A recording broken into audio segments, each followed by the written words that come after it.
This week on the PreReal Podcast, we have Yosef Lee. Amazing story. Immigrant who came to the country at the age of 17, built up a great practice. He became a successful litigation attorney, but was trading time for money and felt that the American dream had more than even this dream that he was already living and had built relatively quickly.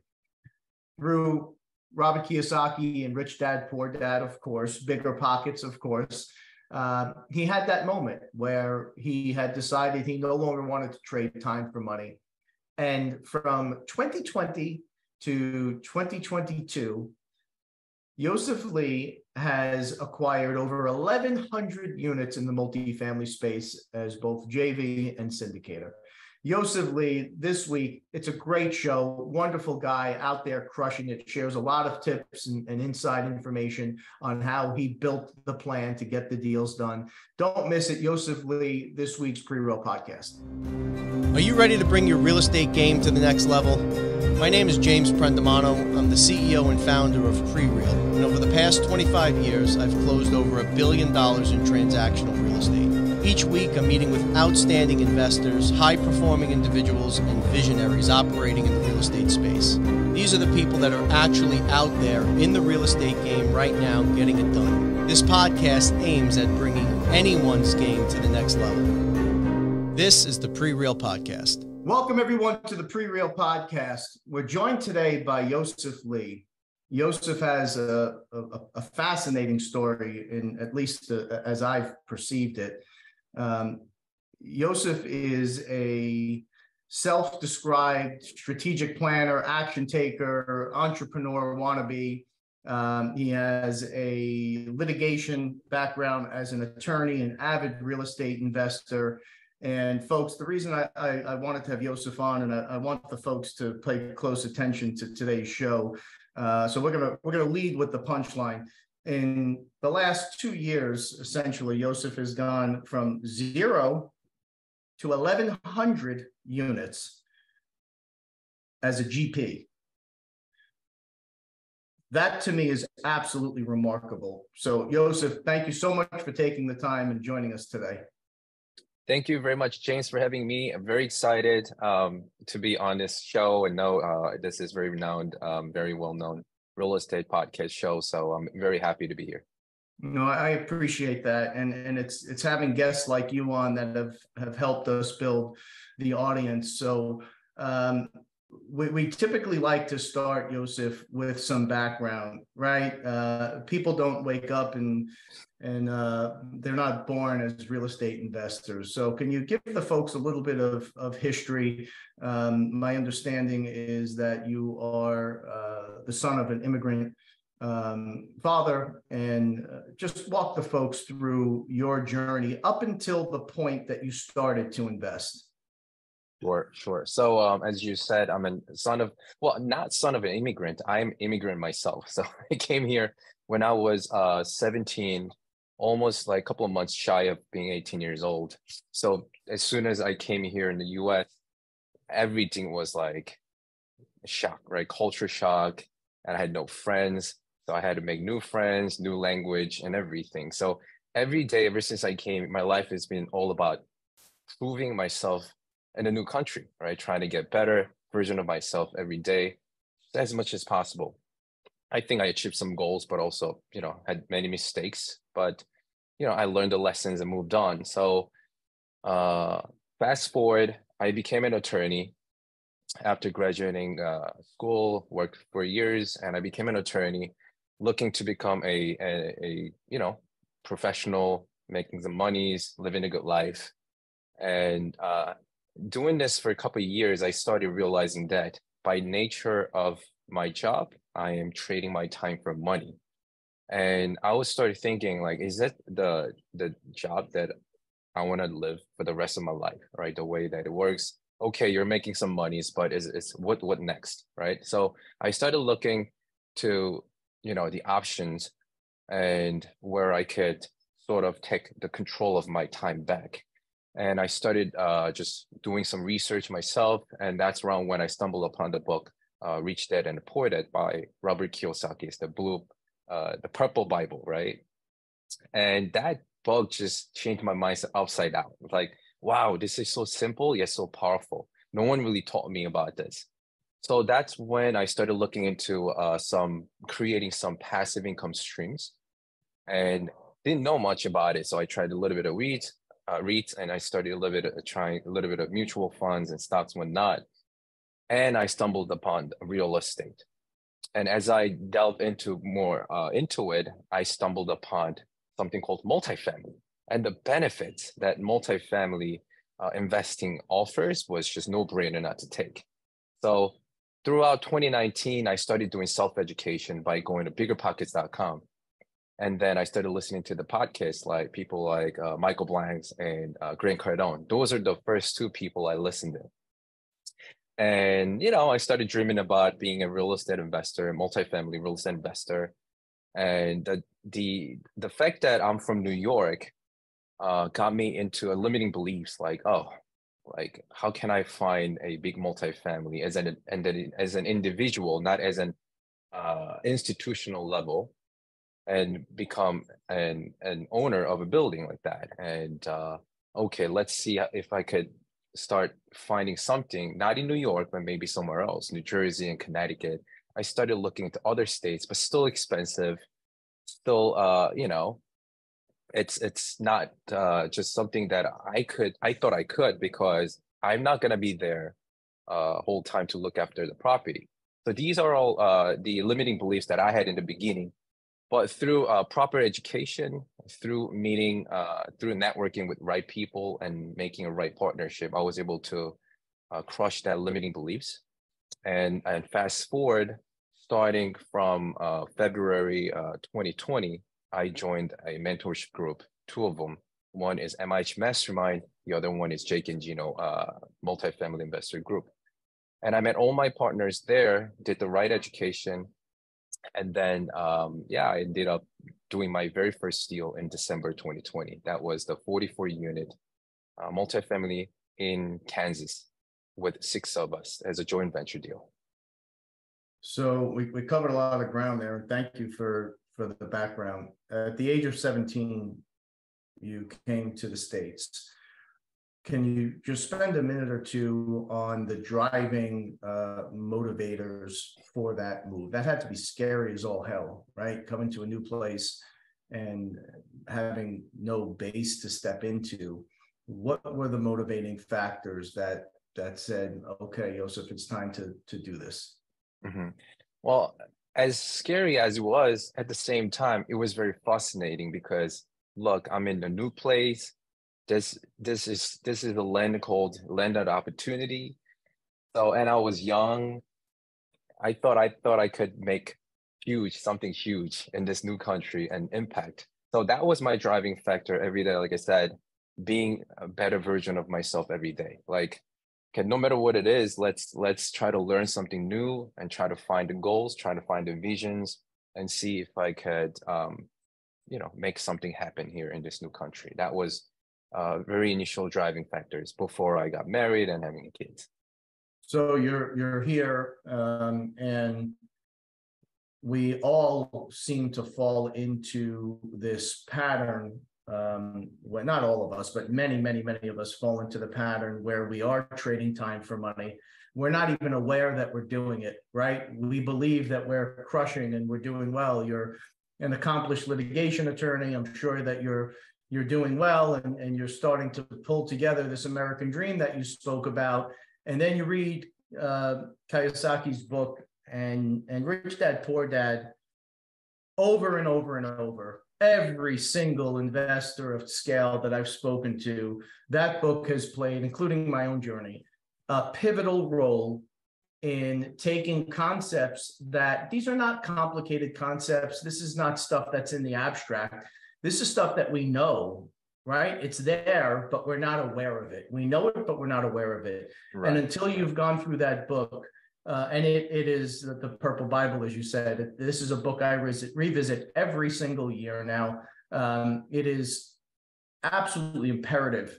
If you haven't picked that book up yet, folks, it will profoundly change your mindset. It speaks a lot about trading time for money, a lot about these limiting beliefs that Yosef is talking about. And it opens your eyes to this whole other world that for whatever reason, we're not taught as we come up through the education system, right? It's just not part of the curriculum anywhere. So we fall into these roles and we become kind of robots, and you have these moments where Bigger Pockets is another resource that we see over and over and over again folks have relied on. You decide that you're having some success, but it's not the success you want, and you're going to work on building this portfolio. Now, that is one piece of the mindset, and that is one step. To acquire, to join the groups, to source the capital, to learn the markets, to close the deals, to put the management structure in. There's an awful lot that goes into these syndications as a GP. As an LP is a different story, but as a GP, there's a heck of a learning curve there. Can you talk a little bit about, or a lot about, some specific things, the level of intentionality that was required for you to execute this plan? Mm-hmm. Sure. So first mindset, like I said in the beginning, even if I had made the decision to go into multifamily investing, still had a limiting beliefs, right? And like I just mentioned couple, but no way I can invest outside of my backyard because I was looking into further away from New York. And how can I trust others, right? You need lots of money to start with. And I should probably start small, like single or duplex, before going to big multifamily. Or maybe education is a cost, things like that. They're all limiting beliefs like that. And everyone should have that same, at least if you're in a similar situation as I am in New York, in the capital place where there's not much thing to do as far as multifamily goes as an individual level. The first thing I did was the education, right? I call it, I did three things in a very simple way, ENA, right? Education and networking and actions. So education wise, I knew I wouldn't know what I didn't know at the time if I don't, actively search for better education, right? I know there were a lot of stuff I was listening to for free podcasts and, YouTube videos and all that. But as I was doing it for a couple of months, I started realizing that I was not really taking any actions. I thought I was taking actions. I thought because I was reading, I was actually searching the contents through YouTube and I was listening. I consider that at the time to be an action. Oh, so I'm doing a lot. But if you really think about it, it's not really an action. You're just passively absorbing the information that's out there. So you need to do more than that. So so I ended up determining, okay, I gotta join a mastermind or some sort of mentorship group to get better education and also have that exclusive network. Because I was able to see as I was doing some education, people do deals. People say, okay, let's do deals someday. You meet somebody on biggerpockets.com and you always say, hey, nice to meet you. We'll do a deal someday. But do you really do the deal that way?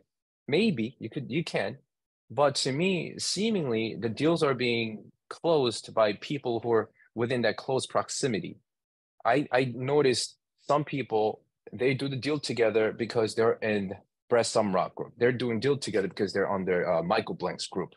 So I'm like, maybe I should join one of the groups out there to expedite my game, right? So I vetted couple. I ended up joining Jake and Gino because their story kind of resonated with me. They're from New York, pizza restaurant owner, and the pharmaceutical representative of a company, and they left New York and built the empire. So that storyline just resonated with me. So I said, you know what, I'm gonna join that group. So I joined. So education started. Oh, and another thing, this is probably another mindset. If you're on the fence of deciding whether to join a mastermind or a mentorship group or not, I'll tell you about how my mindset changed. So I was asking a lot of questions to a lot of people that I met on biggerpockets.com.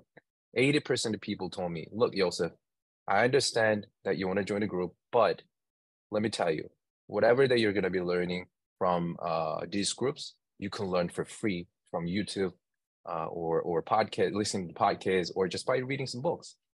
Why don't you just spare that money and actually use that money to do your own deals and learn from there. I'm like, this guy's has a point, right? Okay, that's a good point.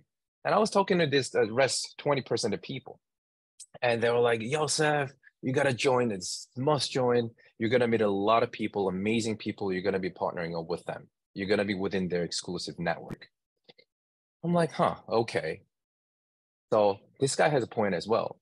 So I was thinking and just giving a lot of thought, because it's not, cheap program, right? It's a couple of $20,000-$30,000 at the time. So I'm like, okay, let's think. So I considered all the factors out there and decided to join based on the two reasons. One, by then I had already decided to become a multifamily investor, not single family duplex, right? So saving $20,000-$30,000, although it's a big money, it's a lot of money, I thought that it wouldn't do much at all, right? Because we're talking about millions and millions of dollars of multifamily investing, like saving 20-30 grand. What are you going to do with that, right? So that was how I thought about that. And secondly, all the multifamily deals are, to me, it looks like actively being closed by these people from 20% improvement, as opposed to this 80% of people. So I'm like, you know what? I'll listen to that guys and suppose this guys, because they're producing the results. So I joined. So it's a simple reason, but if you're on the fence of deciding it, just think about it. The language, first of all, is different. They're saying, oh, you're gonna be learning that for free. That's just free contents out there, and you could start small, things like that. But against that, these group of people were saying, you're gonna meet amazing partners. You're gonna meet amazing people, the network. So I loved the fact that they were putting the people first as opposed to free contents, because yes, it's true. Education is education. And you will probably, even if you join, you probably think that, oh, this is stuff that I could also, get free from YouTube. But it's not just only that, it's the network that comes with it. And also the support that you're going to get, because this is a long-term journey. You're not going to be just doing one deal and done, right? You're going to be doing multiple deals.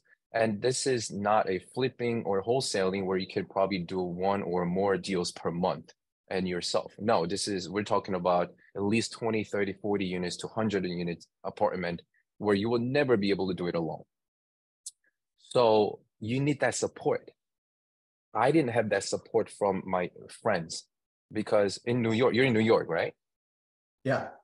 We now, when it comes to real estate investing in New York, at least among my friends, it's buying maybe single or duplex and just sits on it for like next couple 5 or 7 years, crazy appreciation, and you sell it, you make chunk of money, and then you pay tax, and then what? It's gone. You got to do it again.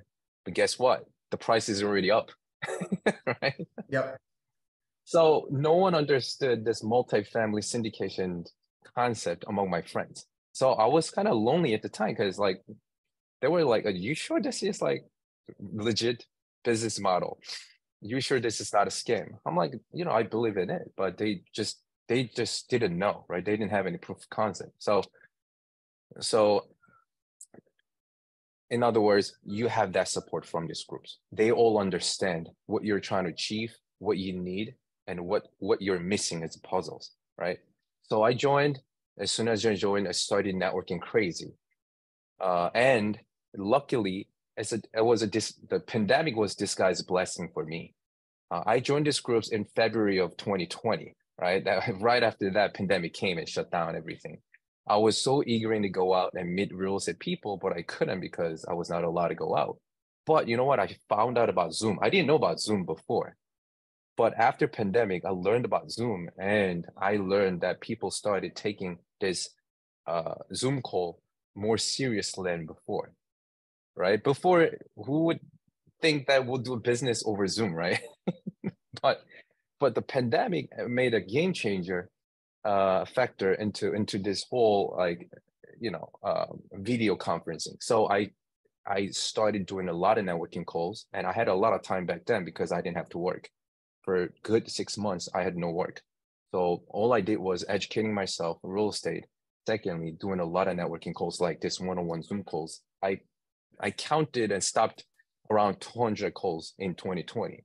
So literally I did more than 200 calls in 2020 from early to the late 2020, looking for partners. I met all my partners through that group, that and MIH Mastermind. And then, out of that, we did deals together until today. Sorry, it got too long. No, it's all relevant, right? That's you touched on so many important pieces here. So it's really important for you as an investor to go out and do your own homework and do your research and make sure that you've got a baseline of knowledge, right? These are serious groups. These masterminds, as you had said, they're typically somewhat expensive to join, but that's intentional, right? They're happy to help everybody. I have found in this world, the multifamily and the just real estate investing world in general, they're incredibly gracious. They come from a real true place of gratitude. They want to help, they want to teach, but they want to be dealing with people at a certain level, right? They don't want to have folks in the group that want to be spoon-fed everything. They want to know that you've gone out, you've done your homework, you've put your time in, you've done your research, and you did it at a time which is a real distinct advantage. When a lot of folks were home feeling sorry for themselves, a lot of people kind of shut down and they were afraid, which is understandable, but they chose to isolate during that period of time, and you chose to educate and to grow your network. And when you get involved with these groups, after you've done that baseline of study and you understand conceptually what it is that the business is about, you cannot replace the value of the network. You find that everybody has their own discipline, everybody has their own gift. It's really easy to stay in your lane and to operate in your gift. There's a lot of things that happen throughout a deal. There's the sourcing of the deal. There's arranging of the seed money, arranging of the debt. There's the structure of the deal itself. There's the operations. There's the upside plan. There's the stabilization. There's the management, right? Ongoing. There's the refi and liquidity event to stabilize the asset and pull your capital out. And then there's ongoing management at that level. And we all can't be aces at every one of these categories. And when you get into these groups, you find that there are specialists in the different areas and the different disciplines. And they're not looking to do what you do, and you're not looking to do what they do. They understand the model, they understand the benefits of multifamily investing, and all of a sudden you find folks that are action-oriented people. They've got a good base of knowledge, and they're in their networking looking for folks that can execute their piece of the deal. So you've done your homework, you're in your groups. Your first deal, let's talk a bit about that. Your first deal was in Kansas. You closed it in December of 2020. How did you find that deal? So this deal came to us through one of our partners who knew. So one of our partners, my boots on the ground partner who lives in Kansas, his friend knew the seller. The seller was, I think, then wanted to go bigger. So he wanted to get rid of the property. He's been, I think, owning that property for decades. So no debt. He was just owning it for free, debt free. He wanted to get rid of it and go bigger, or else he wanted to retire, something like that. It's either one of the reasons. Because he knew the friend of one of my partners, and we were able to just offer without competing with any other parties. They liked our teams, and the seller said, you know what, I want to sell this property to you. One condition is that you need to close within year 2020. That was, I think, around September. So we said, yes, we'll love to close within 2020. So yeah, that's how the deal came to us through, it's also through network then, right? If the bottom line is network, we knew the person who knew the seller and he came to us. So that's one of the biggest questions and places where people get stuck. Like, how am I going to find the deals? And if we're from the big markets, LA, New York, Chicago, Miami, where it's incredibly expensive to penetrate your market, this is how you do it. So the sourcing was handled by a partner. Now, who put the cap stack together for the deal? So this first deal was joint venture, 6 of us. So we had to raise. So the deal, the purchase price was 1.75-ish, right? And it was 44 units. So imagine 44 units, 1.75. In New York, no way. I mean, not maybe 3 units, right? Yeah, maybe. But yeah, this property is in a C-class area, workforce housing. Well, I'll say C plus, not like a D area, but it's still nice C plus area. The seller was owning it for debt free, so he didn't bother pushing the rents for decades. He was okay with just getting a cash flow, right? So there was huge upside for the property. Actually, we had another property that's exactly mirror imaged.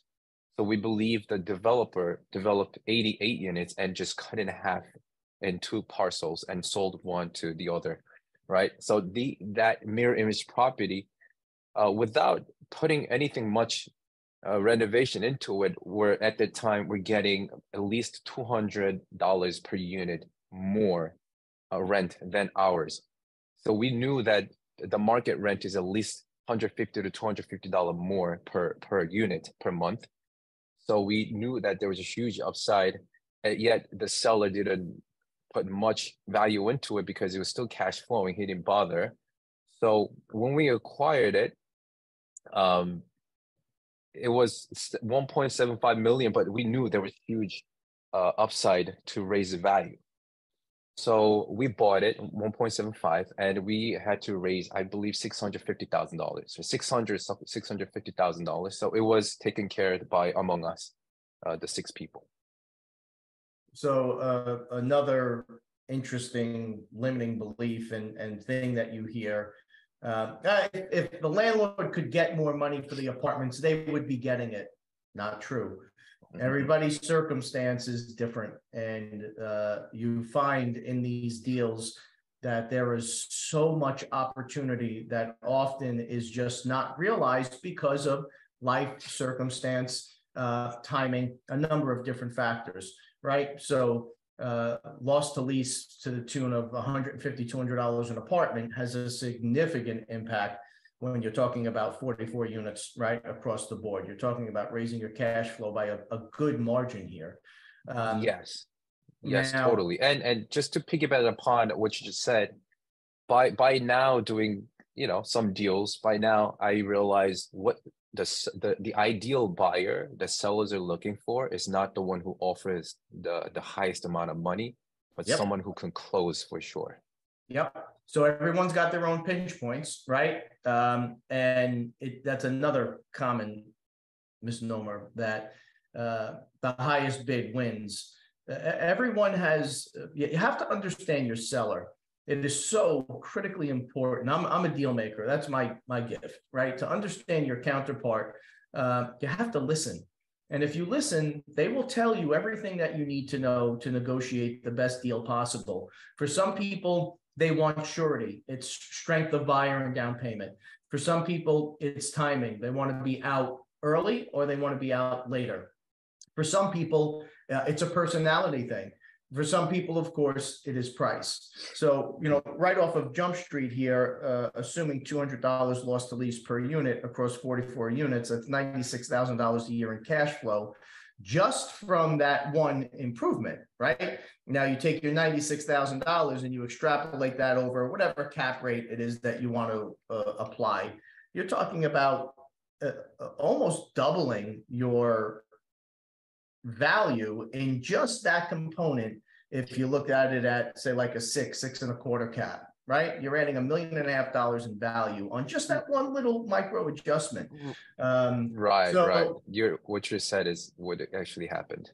Yeah. So, these are the things that people hear and they think it's too good to be true. It's not real. It is real. And this is how these deals are getting done now. And if you pay attention to your portfolio, you can optimize and pull crazy value out of these assets after you close and ongoing as you manage. So your deal is pulled together. You guys source the capital yourself. You go out to the markets. You secure debt. You close by that deadline. What about management? Now what? Okay, now, so we inherited the management company that the prior seller had, and we liked them, so we kept them. And then the management company knew all the tenants already, so we had a rather smooth transition in the beginning. And then we were getting on a call weekly basis with them to make sure our business plans are being executed, and if there has been any problems with delinquencies and all that. So, but in the beginning, I believe more than 50% of the tenants were month to month, right? So we had a set of business plan of replacing the month to month tenants into long-term lease tenants, and by getting a new lease and all that. And so, yeah, but back to your question, management-wise, it was pretty smooth in the beginning. Another point I want to make is when it comes to big multifamily, the management company is a little different than residential, one family duplex house management company, right? They know how to manage multiple tenants at once under one roof. So and then they're more professional level, right? So as an owner of the multifamily building, we don't really get involved in day-to-day operation. It's done by the property management company that we hire, right? We just set the vision and goals and business plans and make sure they follow, and that's being executed. So your on the ground partner sourced the deal. Nothing else required you to be in Kansas in any way, shape, or form.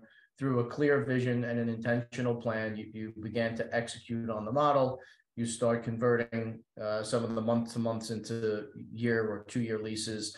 I'm sure you're capitalizing on the upside as you're moving along. One of the great benefits of multifamily is you could recast your rents as frequently as you'd like and subject to your lease. And now you move into a point where the asset is stabilized and you're going to refi cash out. Yes, so that's actually what happened. So along about a year and a half, we were able to raise the average rent about $150.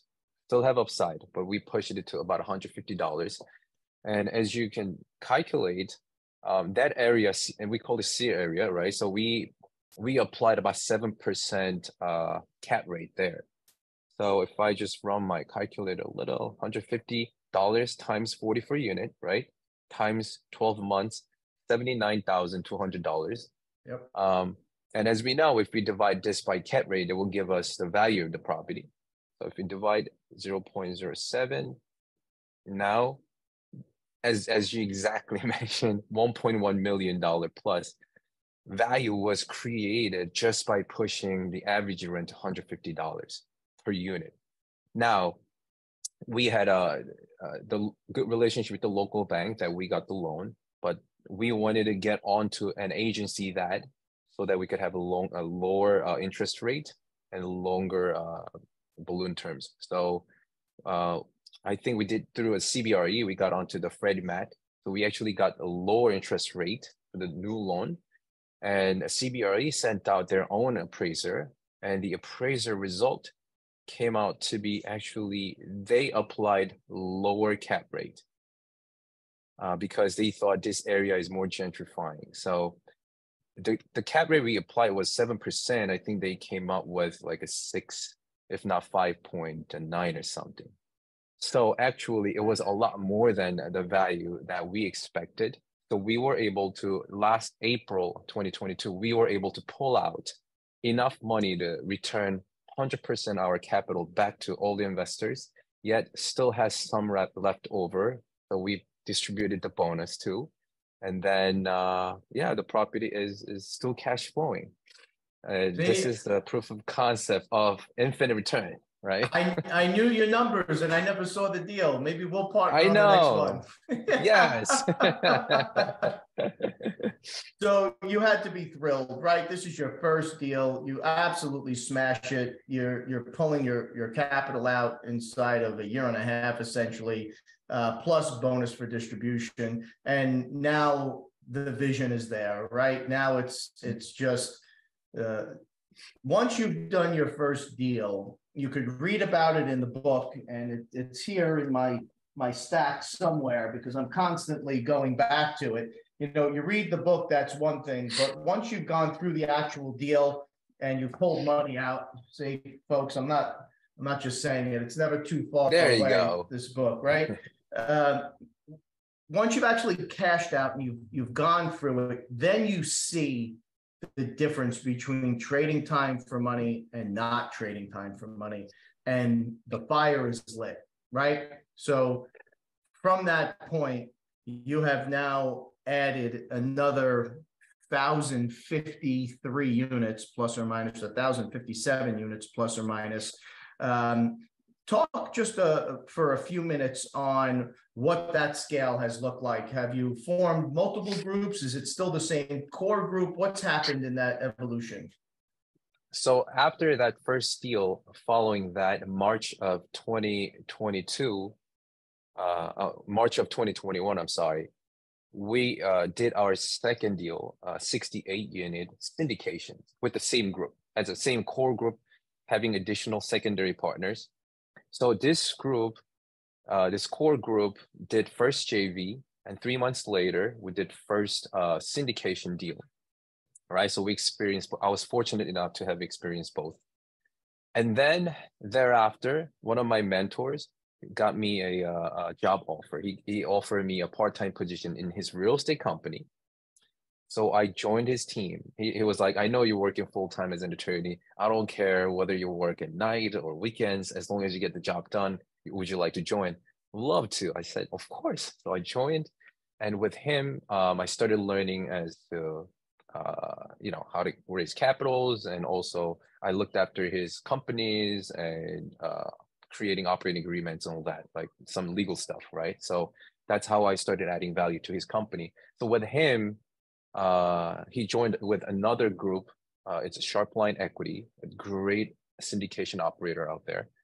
So we as a team, I have mainly two teams that I work with. One, Sharpline for apartment syndication, and my core team will still do and more focusing on JV structure deals, right? So with syndication, as I go in as a partner of the group, I also got a co-GP share from all the deals that Sharpline closed in 2021 and 2022. Just briefly saying, after that first syndication as a core group, 68 unit, in April, we did 64 unit, May 36, June 72, and then August 131, September 150 units in 2021 alone. 2022, we did 70 in January, 74 and 70, 72 and 76 in April, 108, 115 June, and 98 August. Like, it's all mixed in my head, but that's about how like fast the group was moving, syndicating all the deals, raising all the capitals in a day or two. And but again, that's a syndication. I love syndication because JV, you need, many times you need your own capital to be a JV deal, and people will not accept you if you just coming in unless that's very specific value you're adding, something like finding the deal itself, right? And I only have so much money, I can't really do JV all the time. So syndication is a good way to earn fee, because to me, syndication is truly using other people's money and make a fee out of that.